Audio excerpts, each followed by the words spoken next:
Hello, Closure! So, tingnan natin kung may ma-a-attack na naman tayo sa second attack ko. Dito gamit ang Teach 10 ko. So, itong hindi ko katapat to, pero pwede na natin itong gamitin ko yung second attack ko. So, ang kanyang max lang dito yung Town Hall at pang Teach 11 yung kanyang EA. So, yun lang yung mahirap dito sa base na to. Tsaka yung Clan Castle. So, kailangan ko matarget yung mid part ng base na to. At yung mga defenses niya naman ay rush. So, pwede na natin magamit yung regular troops. Kailangan ko lang sigurong palitan yung equipment ng Queen. So, magre-request ako dito ng Blimp. Tsaka yung Yeti. At 2 Valkyrie. Para doon sa Town Hall. Since target natin na makapasok doon sa Town Hall. Since zipper lane, may zipper line yung Town Hall. So, mahirap pang kuwain ng ating Queen tsaka ng ating regular troops like minor tsaka yung hugs, yung mid part. So dito, gagamit ko yung giant arrow at frozen arrow ni Queen as her equipment. So dito na ako sa 12 o'clock side dadaan para matarget ko yung air sweeper na nakaharap bandang 3 o'clock side.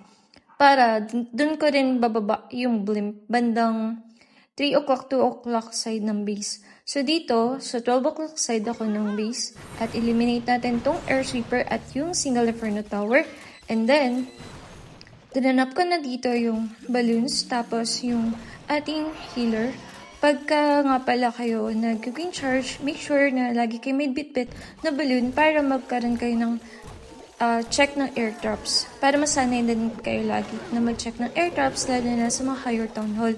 Tapos dito naman sa 3 o'clock side ko binaba si King para mag-create ako ng funnel.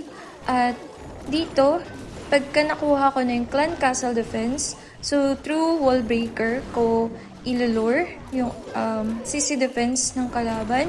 So, itatry kong mag-drop ulit ng wall breaker para makuha yung CC defense. So, yan, lumabas na yung Ice Lava Hound.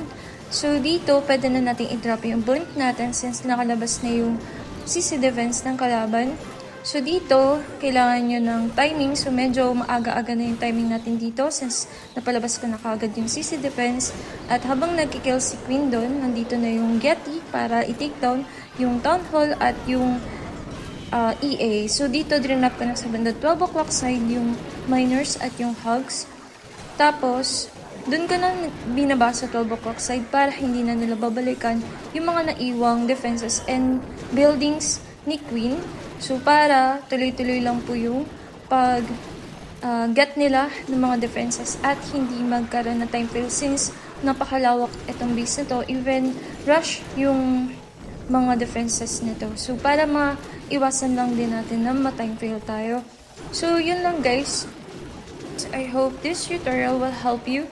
Especially in CWL, pagka kayo ay Teach 10, tas makatapat kayo ng mga higher town hall, pero rush naman, you can use this strategy to get more star. So, I hope makatulong ako sa inyong attack in the future. And if you happen to like this video, please give it a heart, share it, follow me, and yun lang po. Happy clashing! Sayonara! Bye-bye!